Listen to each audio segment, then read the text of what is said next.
On the iconic Connect, the news show this week, well, another week, dominated by transgender stories. Why is that? What is the real reason behind all this that no one seems to be talking about? But I will in the show this week. Then there's a scientist, to show you how technology is moving on, that says that by the end of the year, consciousness will be able to be uploaded to a computer.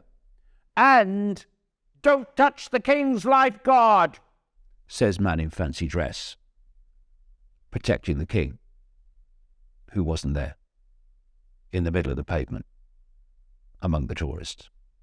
That's the Connect, the news show on Iconic this week from 7 p.m.